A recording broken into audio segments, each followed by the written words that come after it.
প্রিয় দিনী ভাই ও বোন, জুমার দিন মুসলমানদের জন্য খুবই গুরুত্বপূর্ণ একটি দিন। জুমার দিনের 5টি আমলের মাধ্যমে আমরা এমন একটা ফজিলত পেতে পারি যা অন্য কোনো নফল নামাজে বা অন্য কোনো নফল ইবাদতে খুঁজে পাওয়া যায় না।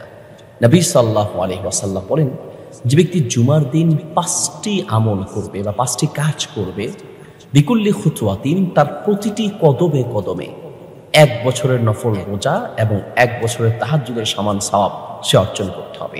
নবী সাল্লাল্লাহু আলাইহি ওয়াসাল্লামের ভাষায় হচ্ছে, কানা লাহু বিকুল্লি খুতওয়াতিন ইয়াখতুহা আজরু সানাতিন সিয়ামুহা ওয়া কিয়ামুহা। প্রতিটি কদমে কদমে 1 বছরের তাহাজ্জুদ এবং 1 বছরের নফল রোজার সওয়াব। কত বিশাল কথা যে আপনি প্রতিটি কদম দিবেন, প্রতিটি কদমে কদমে 1 বছরের তাহাজ্জুদের সমান সওয়াব এবং 1 বছরের রোজার সওয়াব পেয়ে গেলেন। সুবহানাল্লাহ। আসুন আমরা জেনে নিই যে সেই 5টি কাজ কি কি। সেই 5টি কাজ হচ্ছে, জুমার দিন গসসালা ওয়াক্তাসালা। নবী সাল্লাল্লাহু আলাইহি ওয়াসাল্লাম বলেছেন, সকালে গোসল করা, অর্থাৎ জুমার নামাজে যাওয়ার আগে গোসল করে নেওয়া। নাম্বার 2 হচ্ছে বাক্কারা ওয়াবতাকারা, তাড়াতাড়ি মসজিদে যাওয়া, সকালে গোসল করে তাড়াতাড়ি মসজিদে যাওয়া। নাম্বার 3 মাশা ওয়ালাম ইয়ারকাব, হেঁটে হেঁটে মসজিদে যাওয়া। যদি সম্ভব হয় তাহলে হেঁটে যাবেন। একান্ত যদি কারো দূরত্বের পথ হয় তাহলে তারা গাড়িতে যাওয়া জায়েজ আছে। যেমন খতিব সাহেব অনেক দূর থেকে জুমা পড়াতে আসেন, ইমাম সাহেব নামাজ পড়াতে আসবেন, বা দূরের কেউ যদি আসেন, সেখানে গাড়ি ছাড়া যদি সম্ভব না হয় তাহলে গাড়ি দিয়ে আসা জায়েজ আছে। কিন্তু হেঁটে আসারই হচ্ছে উত্তম, যদি হাঁটার সুযোগ থাকে তাহলে মাশা ওয়ালাম ইয়ারকাব। 3 নম্বর করণীয় হচ্ছে আমরা হেঁটে হেঁটে মসজিদে যাব। নাম্বার 4 হচ্ছে দানা মিনাল ইমাম, ইমামের কাছাকাছি বসা। ইমামের কাছাকাছি বসার অর্থ হচ্ছে আপনি আগে এসে আগে বসবেন। আমাদের সমাজে আমরা যেটা দেখি যে অনেক সময় আমরা জায়গা নির্ধারণ করে রাখি, মসজিদের সভাপতি, সেক্রেটারি, ক্যাশিয়ার অথবা এলাকার যারা প্রভাবশালী আছেন তারা জুমার দিনের জন্য একটা জায়গা নির্দিষ্ট থাকে, আগের দিন বা অন্য কোনো সময়ে এটি জায়নামাজ কিনে নিয়ে এসে সেটা বিছিয়ে রাখেন। আর আমাদের মসজিদের যারা দায়িত্বশীল তারা বলেন যে এটা অমুক সাহেবের জায়নামাজ, উনি এখানে আসলে বসবে। শরীয়ত এটাকে কোনো মতেই সমর্থন করে না। মসজিদ আল্লাহর ঘর, মসজিদে সকল মানুষের জন্য সমান বিধান, অর্থাৎ ইমাম সাহেবের জায়গা নির্দিষ্ট থাকতে পারে, ইমামের পিছনে মুয়াজ্জিন সাহেব দাঁড়াবেন। এছাড়া কারোর জন্য মসজিদে জায়গা নির্ধারণ করে রাখার কোনো বৈধতা নেই। কাজে আপনি যদি ইমামের কাছাকাছি বসতে চান তাহলে আপনি আগে আগে মসজিদে আসবেন এবং আগে এসে খালি জায়গায় আপনি বসবেন।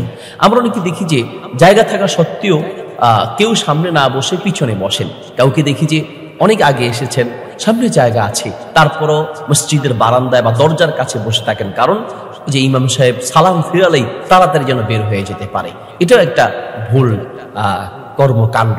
রাসূল সাল্লাল্লাহু আলাইহি ওয়াসাল্লাম বলেছেন, মানুষ যদি জানতো যে সামনের কাতারে কি পরিমাণ ফজিলত আছে তাহলে মানুষ অবশেষে হয়তো লটারি দেওয়ার প্রয়োজন হতো। অর্থাৎ এটার যে এত ফজিলত রাসূল সাল্লাল্লাহু আলাইহি ওয়াসাল্লাম বোঝাতে চেয়েছেন।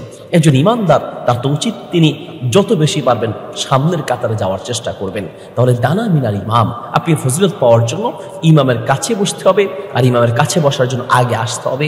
কাউকে উঠিয়ে দিয়ে আপনি সেখানে বসবেন, শরীয়ত এটাকে কিছুতেই সমর্থন করে না। 5 নম্বর করণীয় হচ্ছে ইস্তামা ওয়ালাম ইয়ালগু, খুব খেয়াল করে ইমাম বা খতিব সাহেব যিনি খুতবা দিবেন তার খুতবা খেয়াল করে শুনতে হবে। আমরা অনেক সময় দেখছি যে ইমাম সাহেব খুতবা দিচ্ছেন, আপনি মোবাইল টিপছেন, অন্যের সাথে কথা বলছেন, দুষ্টামি করছেন, অথবা অনর্থক কিছু কাজ করছেন। এই সকল অনর্থক সকল কাজ বাদ দিয়ে ইস্তামা, সামিয়া মানে শোনা, শুনেছেন, সামি মানে শোনা, আর আল ইস্তিমা মানে খুব ভালো করে মনোযোগ দিয়ে শোনা।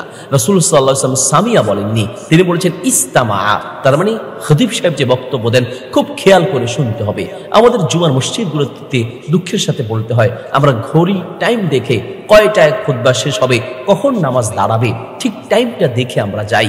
সপ্তাহে একটা মাত্র দিন সেখানে ইসলামিক আলোচনা হয়, দ্বীনি আলোচনা হয়, সেটা শোনার জন্য যদি আমরা যেতে না পারি তাহলে এর চেয়ে দুঃখের বিষয় আর কি হতে পারে। সেখানে কোরআনের কথা হবে, রাসূল সাল্লাল্লাহু আলাইহি ওয়াসাল্লাম হাদিসের কথা হবে, অথচ পূর্ববর্তী অনেক মুহাদ্দিস এবং আলেমদের ইতিহাস খুঁজে পাওয়া যায় যারা একটা মাত্র হাদিসের জন্য 300 মাইল তারা সফর করেছেন, 300 মাইল দূরে গিয়েছেন, কেউ বা 3 মাসের দূরত্বে গিয়েছেন। এইরকম বহু ইতিহাস আছে। একজন মুহাদ্দিস বলছেন, সাকানতু বিল মাদিনাতি সালাসান, আমি 3 মাস অপেক্ষা করেছি একটা মাত্র হাদিস জানার জন্য। অর্থাৎ ইসলামের একটা হাদিস জানার জন্য তিনি সফর করে মদিনায় গিয়েছেন এবং মদিনায় যাওয়ার পরে ওস্তাদের খোঁজ নিলেন, তিনি সফরে গিয়েছেন, সফর থেকে কখন আসবেন জানেন না, এই জন্য তিনি অপেক্ষা করতে লাগলেন। অবশেষে তিনি আসলেন সেই 3 মাস পরে। 3 মাস পরে গিয়ে একটা হাদিস জানলেন, একটা মাত্র হাদিস জানার জন্য 3 মাস অপেক্ষা করেছেন। ইমাম বুখারী রাহিমাহুল্লাহ 300 মাইল তিনি সফর করেছেন, এমন বহু ইতিহাস আছে। আর আমরা আমাদের বাড়ির কাছে মসজিদ, সেখানে দ্বীনি আলোচনা চলছে, ইসলামের আলোচনা চলছে, আপনি একটু আগে যাবেন, সেটা যদি না পারেন, এর চেয়ে দুঃখের বিষয় কি হতে পারে? হাজরেন, এই 5টা কাজ যদি আমরা করতে পারি, তাহলে প্রতিটি কদমে কদমে 1 বছরের নফল রোজা, 1 বছরের তাহাজ্জুদের সমান সওয়াব লাভ করতে পারবো। 1 হচ্ছে জুমার দিন সকালে গোসল করা, 2 তাড়াতাড়ি মসজিদে যাওয়া, 3 হেঁটে হেঁটে মসজিদে যাওয়া, 4 ইমামের কাছাকাছি বসা, 5 খুব খেয়াল করে মনোযোগ সহকারে ইমামের খুতবা বক্তব্য শোনা। তাহলে আমরা প্রতি কদমে 1 বছরের নফল রোজা এবং তাহাজ্জুদের সমান সওয়াব অর্জন করতে পারবো ইনশাআল্লাহ।